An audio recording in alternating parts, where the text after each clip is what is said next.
Got a lot of these former political prisoners who previously had a lot of trouble to get back, and they saw this opening and they couldn't resist the call of home. Specialist police would come and pull them out of that queue. Why are you participating in the Tibetan language school in Sydney?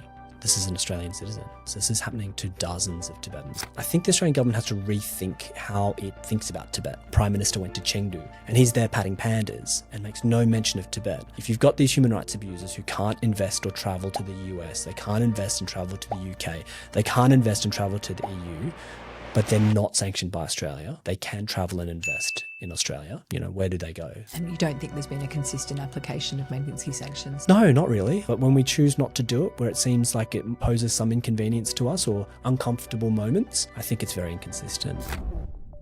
This is Tibet Unfiltered. Real stories, real Tibet.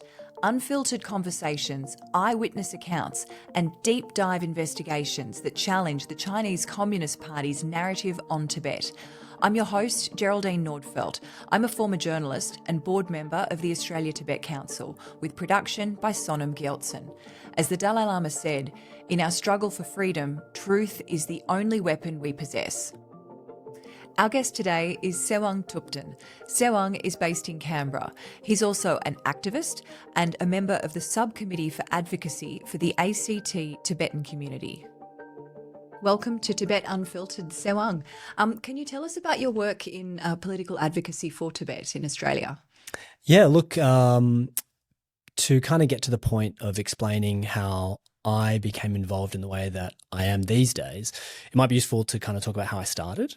So really my activism started under my mum's sort of tutorship. My mum, she was just, a baby when put on the back of a yak and sent across the Himalayas and a refugee in India, and then managed to come to Australia with no formal education, but really took it upon herself to be a really active part of the movement here in Australia. So she was the president of her community. She started a branch of the Tibetan Women's Association here in Australia, in Melbourne. And she was actually a board member of the ATC as well at one point. So like looking at my mum who, she didn't have any formal education, but really giving it a go and really being committed, that's sort of where the genesis of my sense of obligation to the cause of Tibet started.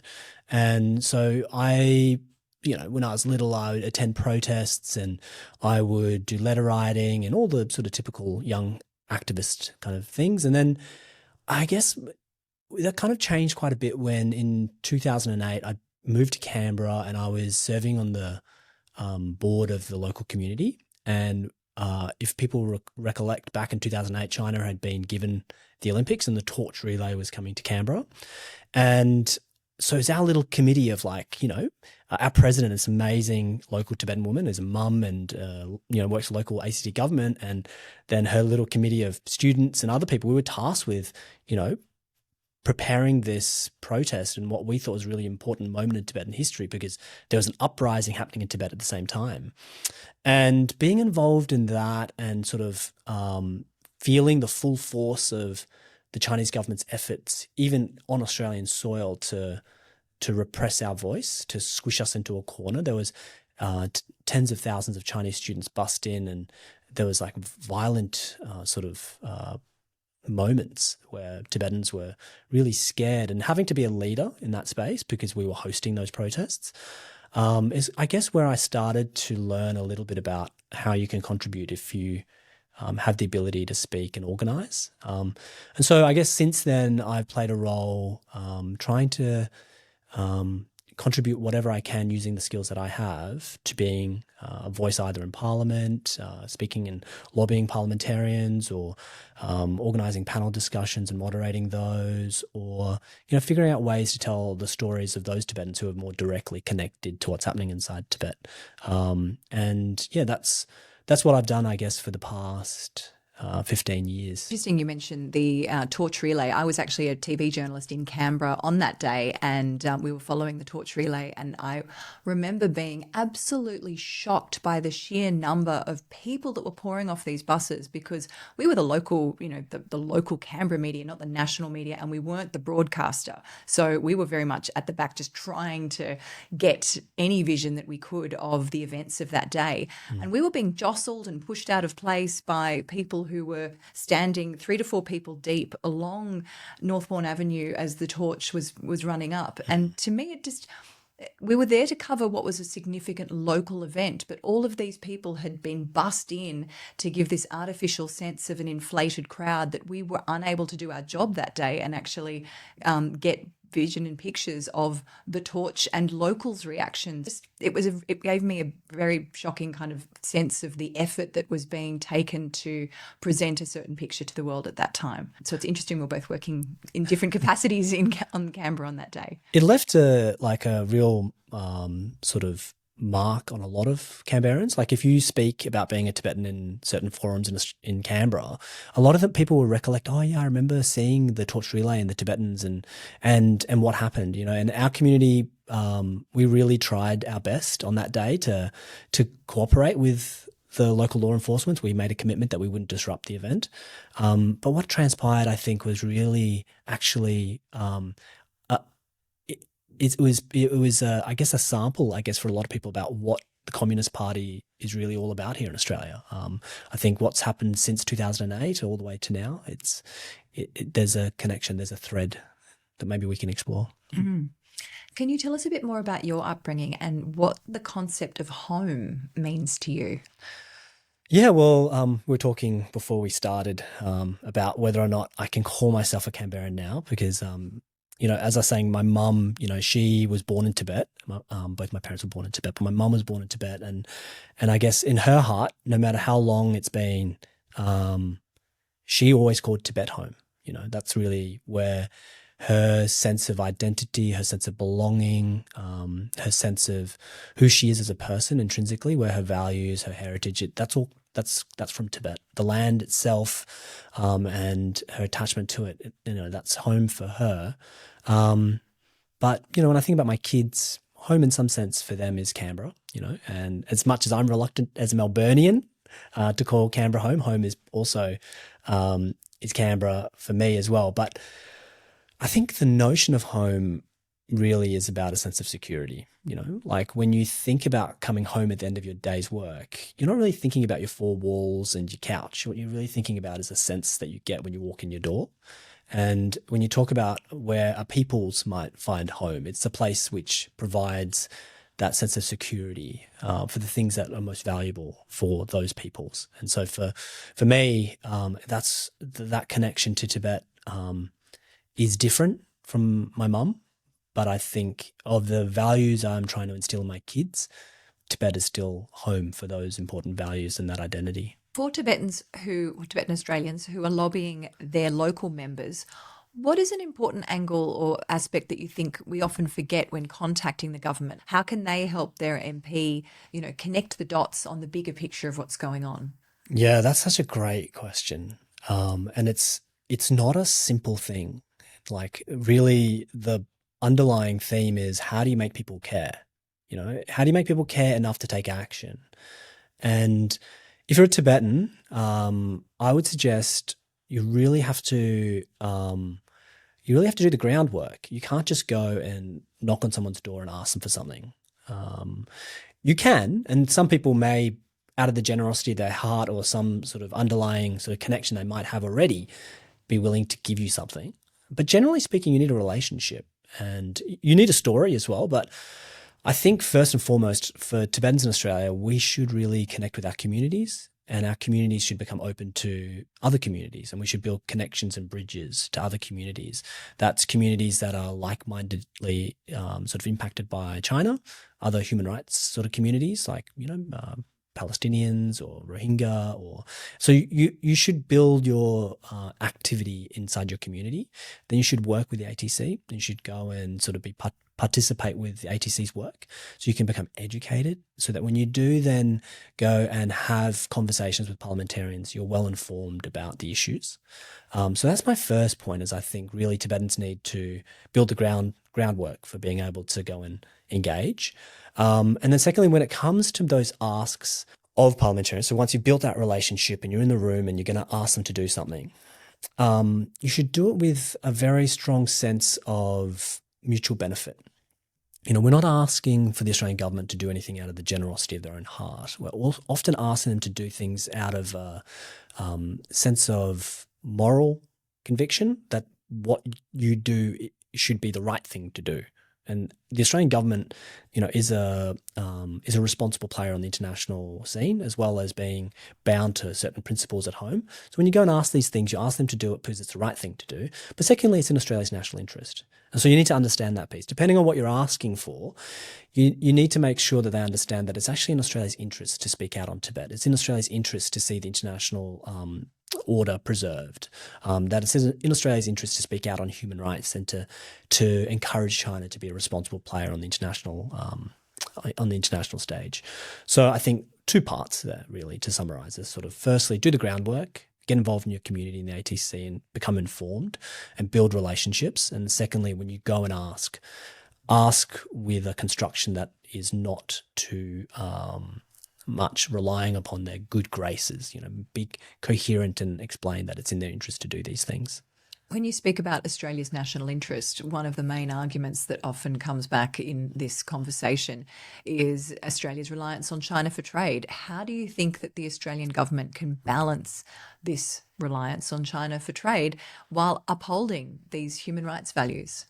Yeah, that's also a really tricky one. And that one's really a question of framing as well.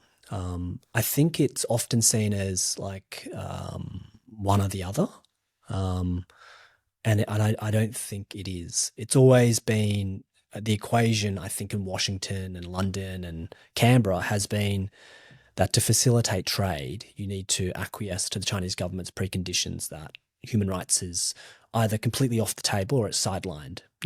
Historically speaking, we've had these like bilateral human rights discussions held on the sidelines of trade discussions, so disconnected from any trade arrangements, was closed-door human rights discussion, which has patently been completely fruitless. But firstly, I think there's a lot of preconceived notions in that kind of idea of, okay, how do we balance trade? How do we balance human rights? So first is trade is in our favour. Right, like China is absolutely dependent upon Australian resources to fuel its economic growth. At least it was. I think they've been working really hard to find alternatives to mitigate the risk that Australia poses to their supply chains. And the Australian government has never really been willing to really use that leverage, and that's fine. But I think it's important to state to most Australians, China sells us a lot of stuff, and we sell a lot of stuff to China. The criticality of those things, though, is like China really needs our stuff. We don't really need most of what China supplies us. And so I think I don't want to get into the deep economic discussion of it. There's lots of other people who are far more versed in those matters. But firstly, I would just push back a little bit on the notion that the trade relationship needs, everything else to be secondary to that. And then when it comes to the dynamic, I think it's important to also say, like, the relationship with China is, I think, not very strategically based. Up until recently, we have acquiesced our national interest to some extent in the trade relationship. So the Australian government has sought to prioritise trade because it was convenient to do so. Whereas now what we're seeing on the global stage is that may have been a misstep. I think as the Australian government tries to recalibrate that relationship, it's really important that those of us that care about human rights, those of us that care about, Australia being a responsible voice on the world stage, that where Australia sees injustice, it speaks out sort of in a really emphatic, clear way about where Australia stands. We need to keep pushing the government to ensure that it makes those statements, it takes action, And I think this government is open to that. We're seeing them try to calibrate, but it's important that we keep pushing them. Do you think the Australian government is doing enough, particularly in terms of Tibet? Well, what is the outcome that we would want, and are they doing enough to help us get to that outcome? And really, I think there's the immediate things that are happening, which are emergency sort of things, right? There's the colonial boarding schools inside Tibet. There's environmental destruction. There's continued sort of deep repression of all political and religious rights. And in that regard, the Australian government has to make statements and put, Tibet on the agenda of these important meetings and acknowledge these issues. But that does have a direct bearing on how the Chinese government acts inside Tibet. We know over time that where the Chinese government has been pressured by international governments, they've released political prisoners. They've opened Tibet up a little bit. So they are responsive and they are sensitive to these sorts of actions by countries like Australia. So that's that emergency response. We need them to take that immediate action. But then on a more sort of longer term policy kind of perspective, I think the Australian government has to rethink how it thinks about Tibet, like fundamentally, like what is the status of Tibet? Tibet being just acknowledged as a region of China with no qualms about just, like the Prime Minister went to Chengdu on his recent visit, which is like DFAT itself, Department of Foreign Affairs and Trade, described Chengdu on their website as the gateway to Tibet. So the Prime Minister is there at the gateway to Tibet and he makes no mention of Tibet. I think people need to just kind of think about that for a second. Like if he was in some other contested political place and he was on the doorstep of a place which Freedom House describes as akin to North Korea, that's what independent, human rights organizations describe Tibet as, right? As repressive as North Korea. And he's there patting pandas and makes no mention of Tibet. I think that gives you an insight into how this government is considering Tibet in regards to China. So when I say they need to kind of rethink that, I think what I mean by that is they have to kind of acknowledge Tibet as contested. Like as much as the Tibetan government in exile is continuing on the Dalai Lama's middle way approach to seek autonomy, we're not trying to break Tibet away from China. We are in no way ceding that Tibet should always and has always been part of China. And so the Australian government, when it thinks about Tibet, has to, I think, acknowledge in the long run, the thing that maybe we as activists can push the government to do is see Tibet as not a simple sort of regional issue that the Chinese want Tibet to be kind of boxed into. That's convenient for them, but it will never solve the underlying issue of Tibet, which is the status of Tibet. Tibet is an occupied territory. Tibet was a formerly independent nation. And the only long-term solution for the Tibet issue is for the Tibetan people and their representatives to enter into negotiations with the Chinese government. And at the moment, the Australian government is unwilling to press for the resumption of those discussions, to press the Chinese government to seek that long-term solution. So I think in the aspect of emergency actions, the Australian government worked through the United Nations. It has to be given some credit. Is it enough? No. I think there's other things they could be doing. But I think in tandem, we as activists, as Tibetans, need to also encourage the government to rethink that foundational view of Tibet. What about Magnitsky sanctions? So for those who don't know, Magnitsky sanctions are targeted sanctions such as asset freezes and travel bans that a government can impose on foreign individuals and entities involved in serious human rights abuses or significant corruption. The term originates from the US laws named after a Russian lawyer, Sergei Magnitsky, who was killed in 2009 after exposing large-scale tax fraud. Countries like the US, the UK and Australia have implemented similar legislation, Magnitsky sanctions, which enables these governments to respond to acts of international concern and to prevent the perpetrators from using their economies and financial systems. So Magnitsky sanctions are a tool that the Australian government has at their disposal. Are they using them effectively or at all in this case? The Magnitsky sanctions are a really vital piece of our international response to human rights abuses.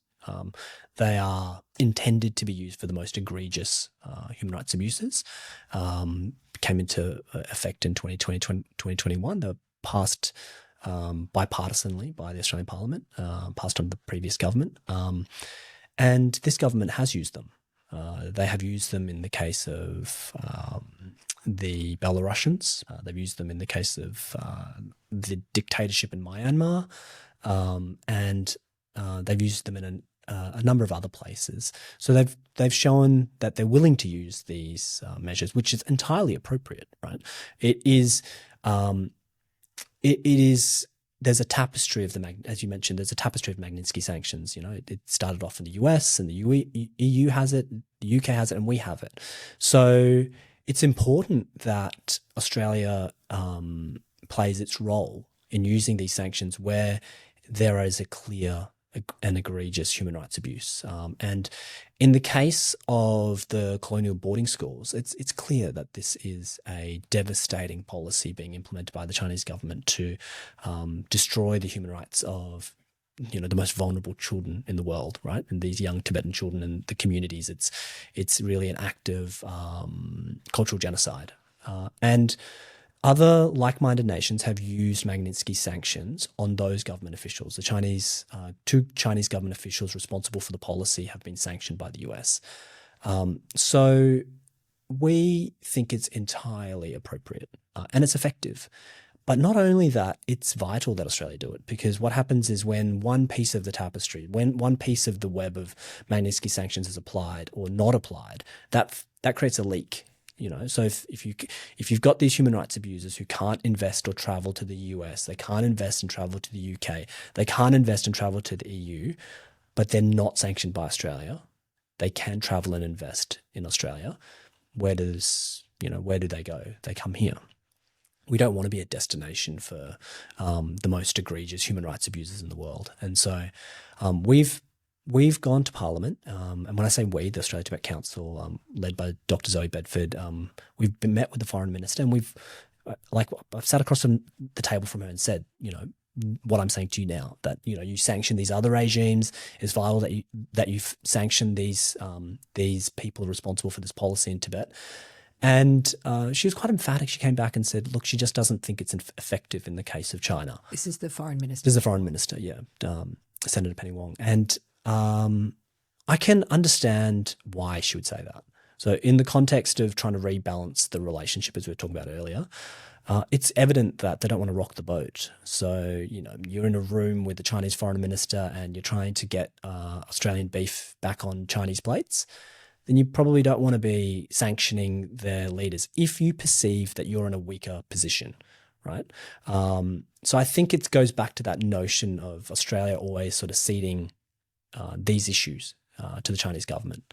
I think it does damage to Australia's integrity and also our confidence on the world stage when we are seen to be selective in the use of Magnitsky sanctions, in addition to the leakage issue. I think if we pick and choose, then we leave ourselves open to the criticism of weaponizing it as well. So we need to be consistent. And you don't think there's been a consistent application of Magnitsky sanctions to date? Well, no, not really. And I think the fact that, we would sanction Belarusians and other egregious sort of actors on the world stage is right. But when we choose not to do it, where it seems like it, poses some inconvenience to us or uncomfortable moments, I think it's very inconsistent. And so it is a risk for us. So we really should, at the very least, be sanctioning these two government officials, which other nations have chosen to do, these Chinese government officials responsible for the colonial boarding schools. But there's a raft of cases where the Australian government could impose sanctions. And to be frank, we should probably lead the way, because we are probably the number one destination for a lot of Chinese government officials to travel to and to invest in. So instead of being laggards, we should be leaders. How do you feel about the changing political landscape around the world? In 2020, Trump passed the Tibet Policy and Support Act, a really important piece of legislation, which Tibetan government Exile had done a lot of excellent work. The Tibet Policy and Support Act, passed in 2020 by Trump, committed the US government to only recognizing a Dalai Lama picked in accordance with traditional Tibetan processes. It committed the US government to also sanctioning any Chinese official who sought to interfere in that process. And and then there's also under Biden the passage of another valuable piece of legislation. What I'm trying to paint here is that there's been sort of a bipartisan support for Tibet under a meaningful, sort of support for Tibet in the US Congress and in the White House. It goes without saying that I think most people listening to this would see Donald Trump as a demagogue, right? He's for those of us that care about democratic principles and the international rules-based order, we can see the risk that he poses. But in the same breath, since COVID, there's been a lot more honest conversation about China, and he has had a part to play in that. It is common in his narrative of American modern history to look back at the Clinton era changes to the relationship with China as a genesis of the destruction of the US middle class. He weaponizes it, obviously, to get votes, but there's a lot of truth to it. It really fits with how Tibetans see 20th century history. Tibetans see that moment where Bill Clinton stood up in US Congress and said it's really important that we trade with China, we'll open up and we'll give them most favored nation status, and they'll get ascension to the World Trade Organization. And with that, he said this explicitly. He said, we will then see democratization and liberalization in China through this trade. What happened is, Wall Street and Macquarie Street and, and big banks and big firms went to China, and they definitely did their part. They definitely went and traded. But Western democracies really fell silent on human rights. And what we saw was the Communist Party was enabled to further enhance and modernize and get more sophisticated in their repression across China, and also Tibet. Right, Tibet was the most heavily restricted, the most militarized. The security cameras in Tibet in every far-flung place, and all of that infrastructure is built on the back of the trade that commenced at that moment. So when you look at Trump's sort of effect, there's that part. Now, because of his wanting to use that aspect of history to his benefit, to fit with his narrative, he talks honestly about that. And I think that's beneficial, right? And we can see we live in a world where I think people now acknowledge China is a major threat. And for Tibetans, we're like, told you so. I don't think we're saying that, but there's a little bit of sense of this, right? The Tibetan Prime Minister came and gave a press club statement, prior to COVID, and he was basically saying, look, you got to watch out. They have territorial ambitions. Everyone wants to claim that China doesn't, but really Tibetans will tell you that they do. And so in that sense, it's good. But there's a very big but. Tibetans don't want to see conflict in the world, right? We have, at a tremendous expense to ourselves, dedicated ourselves to nonviolence, right? We see the future of Tibet resolved through dialogue. And that's completely at odds with what's happening in the world at the moment, right? We're hurtling towards greater conflict. So dialogue in our mind with the Chinese government has always been predicated on the notion that the Chinese people and the Chinese Communist Party would, as they modernize their economy, be given opportunities to engage with the world, and they would also engage with these important ideas of democracy, rule of law, human rights.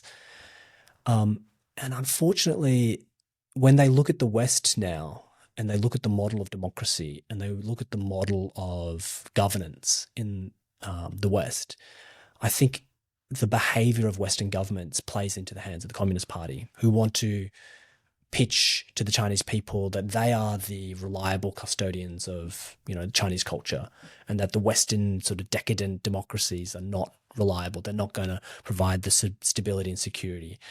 So when we look at Trump and others populist kind of leaders who are not paying much heed to values, not paying much heed to important institutions and democracies, not paying, due respect to these institutions that we Tibetans, we would love to have that in our country. We would love to have democracy. We'd love to have rule of law.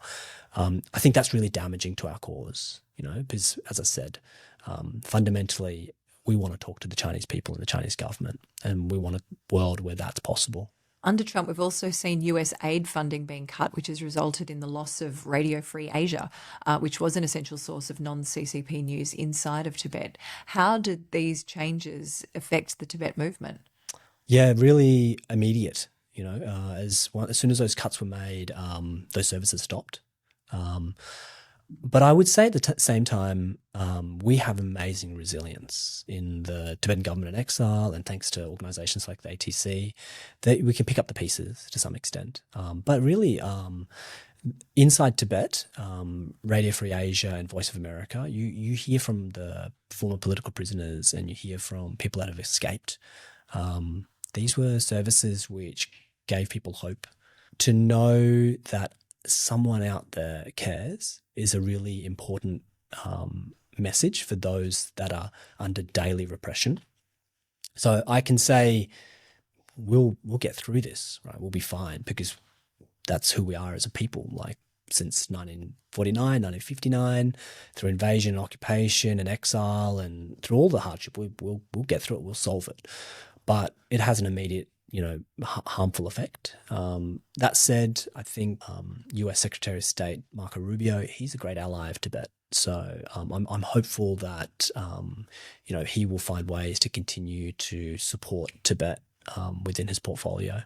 We touched on this earlier when we were talking about the torch relay in 2008, transnational repression. So that is quite an important part of your recent advocacy work. Can you tell us a bit more about what transnational repression looks like for Tibetans here in Australia? And, can you give us some specific examples? So yeah, transnational repression is a really important issue right now. So along with colonial boarding schools, it's one of those emergency sort of issues where we really need the government to respond, and quite decisively. So what does transnational repression mean? Simply put, it means that a repressive regime in one country uses its both its intelligence agencies and relationships and its connections to impact diaspora communities. So in the context of Tibetans, over the years, there's always been some element. Right, the Chinese government has always sought to intimidate Tibetans here. It was I can't remember the precise details. There was an ATC board member who, for a while, was having their house was staked out, and they were being intimidated, and that was acknowledged by intelligence agencies as being like an intimidation tactic, and it's been part and parcel of being a Tibetan activist that if you have political prisoners or people who've got connections with family back in Tibet, you have to be super careful about, disclosing their name, make sure that you blurred their face, unless they were like brave enough to try to, just stand up and show their face and speak. So that's been part of the experience of being a Tibetan Australian for as long as I can remember. But now it's changed a little bit, and it's sort of the repression inside Tibet has changed, and the way that the Chinese government does transnational repression has changed as well, because so much time has elapsed. There's political prisoners who now have elderly mothers back home or parents back home that they want to go and visit. They have been away from home for 30, 40 years, and the Chinese government has, with the help of the Australian government, opened this visa-free policy, right? Basically, any Australian citizen can travel to China, can just land at any Chinese airport, show your Australian passport, get a stamped visa for 30, 60, 90 days, whatever it may be. So we've, got a lot of these former political prisoners who previously had a lot of trouble to get back to China, Tibet, and connect.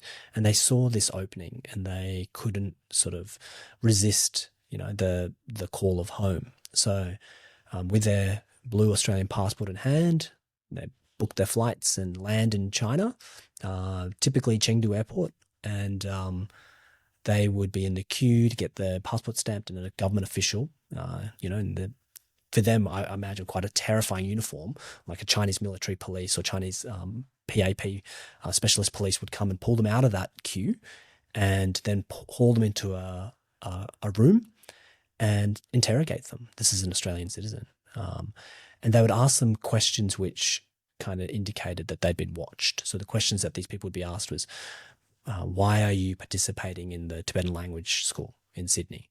Why are you going to Tibetan community events and protesting on the uprising day? And then even on occasion show them photographs of what they'd been involved in, with the expectation that the person obviously would be terrified, right? This is a person, often people who themselves have been political prisoners or had family members who were or are political prisoners. And this is not just one or two Tibetans. This is happening to dozens of Tibetans. Those Tibetans who are traveling, more likely than not, would be experiencing this. So this has two effects. The first is these people go there and they are traumatized, re-traumatized. And then they're just put on the next plane back and sent back to Australia. In addition, they come back and, rightfully so, they tell their friends and family about what's happened to them. And what does that do to the community? It permeates the community with fear, because everyone is desperate to get home. Everyone is desperate to see, as I said, sick and elderly family or reconnect. And they're terrified of, what the consequences for going to the language school or going to a community event. They get the sense they're being watched, and they are.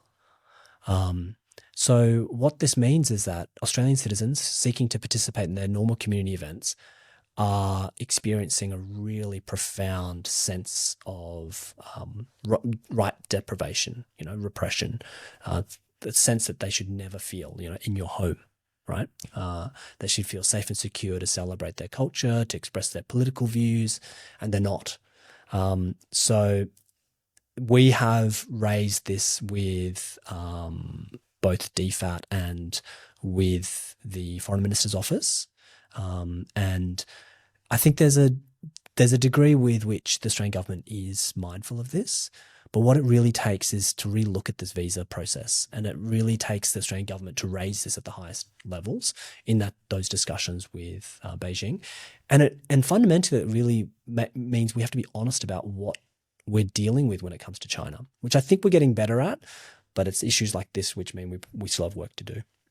It's a double-edged sword as well, because the 30-day visa travel does sound almost too good to be true for Tibetans. But is this incentive also another way for the CCP to keep track of Tibetans in exile and find out who of those has family in Tibet? Exactly. Yeah, that's right. So to enable the Chinese government to do that, pulling of a person out of a queue and show them a dossier of information that's really particular to their activities in Australia, you can understand that there's a sophisticated intelligence mechanism and apparatus that is bringing that information to bear and then applying it to a single individual. And for many people, I imagine that they're not only being intimidated, they're also being coerced. It wouldn't be too much of a stretch of anyone's imagination to think that the Chinese government would look to take advantage of every opportunity there. So it poses a risk to our community. It poses a risk to, I think, national security. And it poses a risk also to the people back inside Tibet, because the Chinese government would not hesitate to punish those Tibetans inside Tibet if they were seen to be, connecting or engaging or participating in any sort of activities connected to the diaspora community. So I think the Australian government has to really review that arrangement. It has to reflect on the risks associated with the way it's working at the moment, acknowledging, as I said before, Tibetans are not looking for Australia and China to become enemies. We're not looking to disconnect. We think it's wonderful that Tibetans and Australians and Chinese people can talk and meet. But we have to understand that the intermediary that we're dealing with is the Chinese Communist Party. So we have to be honest about how that's actually happening. There is concern about indirect threats against Tibetan exile families who are still inside Tibet, which could, in that sense, discourage Tibetans from being involved in advocacy work and the kind of work that you do. It's happening already, yeah. I think if you talk to the leadership of the communities in Sydney and Melbourne, there are people who are saying, I can't come to this, I can't participate because I'm really scared about not just the visa, but just the fact we're being watched. So it's even those that are not, intending to go back to Tibet, those that just have family back there, they're worried. And that's a shame, because I do a lot of talking on behalf of Tibet, and I talk because, that's sort of my job. Part of my job is doing these sorts of things, and I'm not a professional communicator like yourself, but I do, try to communicate ideas. Yeah. But the people that really need to tell their stories are not people like me. It's people who have been in prison. It's people who have family in prison. It's people that have grown up in colonial boarding schools, and they're afraid to tell those stories. Do you have any maybe specific examples? And it's difficult to ask this question because I'm aware that the people whom are impacted by this are the ones who are the most vulnerable and unable to share their stories publicly. But that's the thing with when you speak to journalists, they're like, oh, that's terrible. Do you have any examples? Do you have someone that'll be willing to stand there holding their photograph, of their family back home, on the front of the newspaper, and that might achieve a short-term goal of having a news article about that for one day, but then the long-term ramifications for those relatives back home can be, catastrophic. So without naming names, I guess, are you able to give us any specifics of transnational repression happening here in Australia? You mentioned the observations, you mentioned the surveillance at, these are Australian passport holders, Australian citizens who are being photographed taking part in, peaceful Tibetan, not even always protests, cultural activities where, taking their child to a language lesson or being involved in a language class and being observed doing that. That's shocking. Yeah, you're right. Like it is absolutely the case that if someone has been impacted by this, the perverse sort of way this works is that it's effective.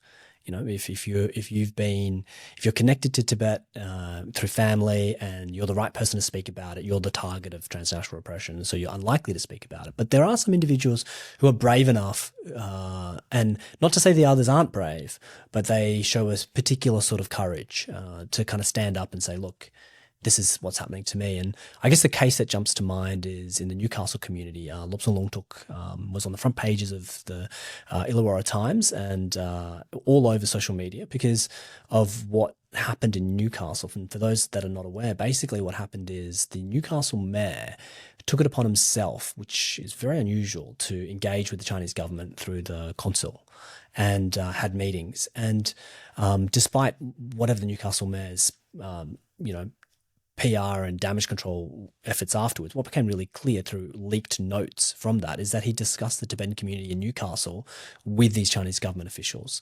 Now, the notes indicate that the Chinese government officials asked questions and there was some discussion. That is a terrifying concept for Tibetans, especially those Tibetans like Lobsang Longtok, who really raised this issue in the media in Newcastle, and he himself has connections back in Tibet. He has an incredible story of a harrowing story of family members impacted by self-immolation, family members who are in the colonial boarding schools, and I've been to Parliament with Lobsang and helped him tell those stories. So for him to live in a town where the local mayor is discussing his community with Chinese government officials who are connected to the oppression back in Tibet is really the most horrifying type of transnational repression. It's one thing for the Chinese government to covertly monitor. It's one thing for the Chinese government to endeavor to influence and intimidate. But it's another thing for the local government official to open the door to that sort of thing. So I think that goes. I mean, the great thing is, journalists like yourself, they wrote about it and they made the front page. And so he was really held to account and he really had to walk back his actions. But for me, and what we actually raised to the foreign minister's office, what it said to us was there is that kind of fundamental misconception about Tibet, about the Chinese government, that we need to work on with local government officials. There's a job there for the Australian government to make sure that at all levels they really understand what it means for tone and tenor of the relationship to be set at the top. And that means to be honest about what this Chinese government is really trying to do. And in the case of Lobsang Longtok, I think in the end, he was courageous enough to stand up and tell his story, and a lot of people became more versed in what was happening. So credit to him, but it shouldn't take his sacrifice for these things to change. It takes leadership from the Australian government to kind of make sure that these things are not happening. And the inquiries that were being made as well, I believe, were around the location of the US submarine program in Newcastle and whether the base would be there. So it was, very far above the remit of what you would imagine, would be mayoral responsibilities. So it was a very unusual situation. The other one that we mentioned was Trulku Hunga Dorje, sorry, I'm not sure if I said that correctly, the Tibetan spiritual leader who escaped to Vietnam after growing CCC suspicion, and was later arrested by Chinese police and declared dead in custody. And there was an issue around his body as well. And it was just, why was this such a shocking issue for Tibetans as well? Yeah, that's a really sad story. And it's unfortunately the case that Trukulhunga Dorji, very similar to Tenzin Dalek Rinpoche, these sort of really, these pillars of the Tibetan community back in Tibet, people who, in the absence of a government that people can rely upon, become, not just religious figures, but they would open schools, they would open orphanages, they would mentor people. They were providing the foundation of Tibetan society wherever they were. They become targets for the Communist Party because they're seen as an alternative source of authority, an alternative source of validity, so to speak. There's a lot of vagaries around his case because obviously information is very difficult to get out of Tibet, and the Vietnamese government is also not entirely transparent about these matters.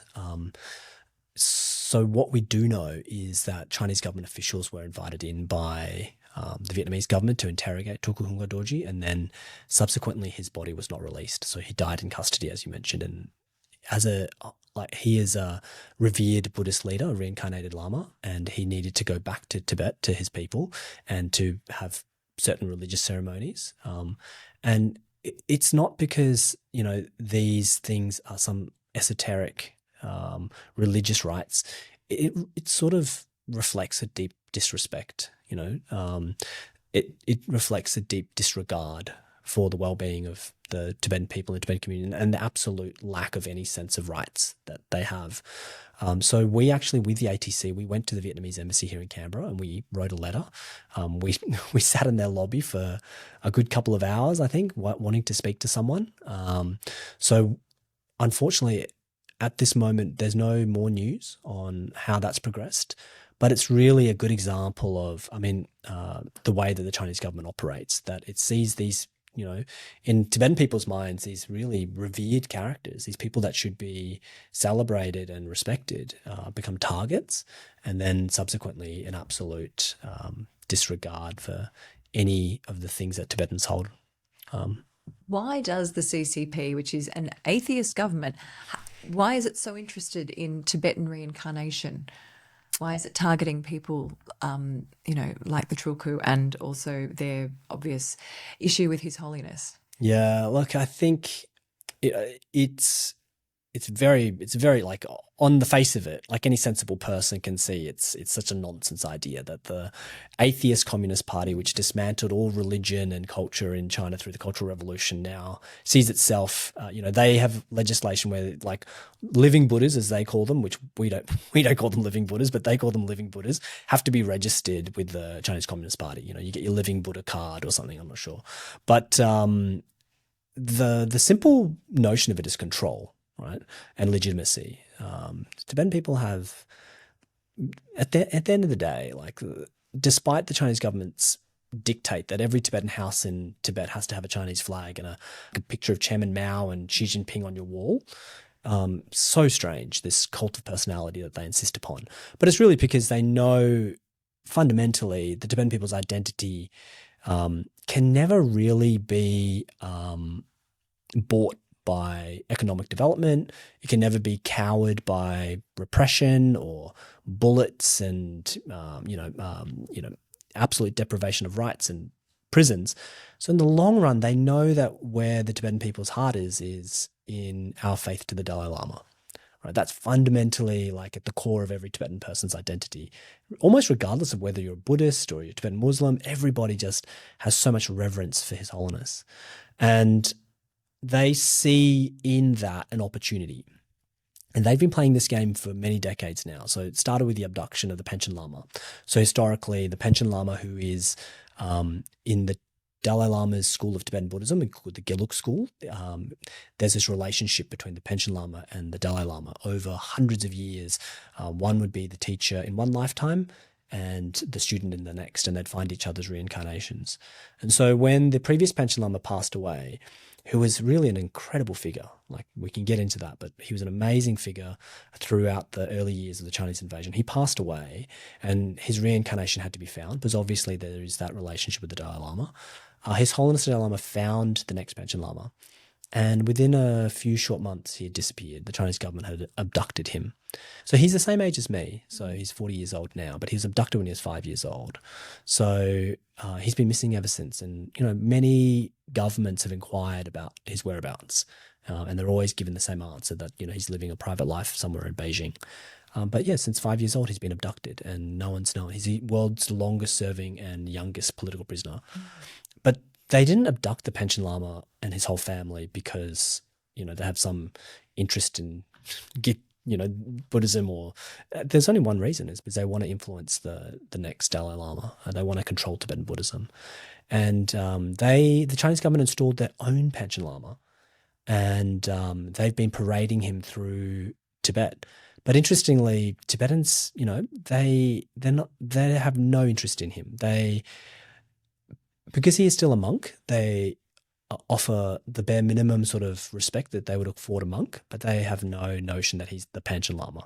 So even then, the Chinese government can still see that they've been quite ineffective in undermining the Dalai Lama's role and place in Tibetan people's heart. But it doesn't mean they're not going to stop trying. It doesn't mean they're going to stop trying. They're going to keep at this. And so that's why it's really important, the work that the ATC is doing and other NGOs around the world, to push governments to do what the US has done, which is to make it policy that they will respect His Holiness's wishes when it comes to his reincarnation. His Holiness has said, the Chinese Communist Party should spend their time finding Chairman Mao's reincarnation, which I think is like a classic sort of response from His Holiness, like good humor, but also, profound, really, what role does the Chinese Communist Party have in Tibetan Buddhism, but also what role do they have in the personal business of His Holiness the 14th Dalai Lama? His Holiness has spent his entire 90 years dedicated to the service of humanity, and I think as Tibetans, it's really it strikes at our heart really painfully to think that his final sort of wishes and his final sort of moments should be left feeling confident that whatever comes next, there's a sense of respect for his reincarnation. So, I can understand why the Chinese government is doing what it's doing, but it's a very odd set of circumstances. So can you tell us about the event that you're organising coming up soon? Yeah, sure. So 10th of December is International Human Rights Day, United Nations Human Rights Day. And so our community is working with Amnesty International to host a panel discussion. We're really lucky to have some great panel members. And we've got Australia's Human Rights Commissioner, Lorraine Finlay, coming. We've got a tremendous speaker from the Iranian community, a professor from Deakin University. And also we've got Kevin Yam coming from Melbourne as well.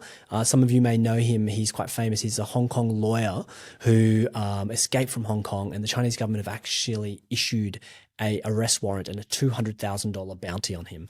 And so on this International Human Rights Day, we are getting this panel together to discuss transnational repression, something that a lot of our communities are impacted by. So you can find out more on the ACT Tibetan Community website. On our podcast, we are asking, what are your top 3 things that you'd like people to know about Tibet or Tibetans? Okay. Maybe thematically, on the theme of Australia and Tibet, I might try to talk about 3 things. So the first is, I want to just say, Australia is not some, disconnected place from Tibet. I think Australia has really deep love for Tibet. You can see it in the membership of the ATC and the wonderful people that go to Dharamsala each year. But the biggest crowd, I'm just looking at His Holiness's picture on the back of your laptop, the biggest crowd that His Holiness ever had in the West, outside of India, was in Melbourne. So in 1996 at the Tennis Centre, Rod Laver Arena, I think it was, 25,000 people were in that stadium to see His Holiness speak, and there was a further 20,000 sitting outside listening. I remember that because I was 12 years old and went on stage and gave His Holiness flowers in front of that crowd. But it's still the biggest crowd His Holiness has ever had. And we know all the visits he's had back while he was able to visit. So I think there's that first thing is I think Australia and Tibet have a really great relationship. I think there's a deep love between Tibetans and Australians. The second thing is on the Panchen Lama and the Australia Tibet Council, there's also a deep connection, you know. As I mentioned, the previous Panchen Lama was an amazing character, and I don't think many people know this, but he actually came to Australia. So the previous Panchen Lama in the 1980s was a part of the delegation for the National People's Congress, which is like the Chinese, you know, rubber stamp parliament. But he was a member of that. And so he was here in Australia. And at the same time, His Holiness, the Dalai Lama, was in Europe. So back in the 80s, the phone line in India is terrible. So His Holiness luckily was in Europe. And it was the founding members of the ATC who devised a plan to get the Panchen Lama away from his minders into a room, like just full-on James Bond stuff. They created distraction, got him away, put him on a phone call with the Dalai Lama. And they had a phone call. They had a chat. And His Holiness speaks about that conversation in his book. So there's another sort of, I think, really important sort of tidbit about modern Tibetan history that's connected to Australia and the Australia Tibet Council, which I think it's worth people knowing because the great work. And thirdly, the third one, I just like Australians to know that Tibet's important to Australia. You know, a lot of what happens inside Tibet, especially when it comes to mineral resource extraction, Tibet is the world's largest source of easy to get lithium. It's really the source of a lot of critical minerals when it comes to our transition away from carbon fuels. And it's also the water tower of Asia. All of the Mekong, the Ganga, the Salween, the Brahmaputra, all the major rivers of Asia that feed, you know, billions of people start in Tibet. But that relationship is also kind of connected to Australia because a lot of the minerals that Australia wants to supply the world are being extracted illegally out of Tibet. So there's that relationship as well. I think the freedom inside Tibet is connected to, these issues regarding climate change and progressing in our world towards solving the renewable energies crisis. So, and Australia and Tibet are connected in that way as well. Maybe those are three kind of interesting Australia-related views. They are three very thoughtful Australia-Tibet connections. That we'll have to get a photograph of your moment with His Holiness in Melbourne. Yeah. I think I have one somewhere. Definitely. Cool. Thank you, Tsewang. Thank you so much for talking to us today. Thank you both. Thank you, Sonam, as well. Thank you. Tibet Unfiltered is a podcast by the Australia Tibet Council, a not-for-profit human rights organisation. We amplify the voices of Tibetans, campaign for their freedom and human rights, and ensure the international community hears their stories against Chinese Communist Party propaganda.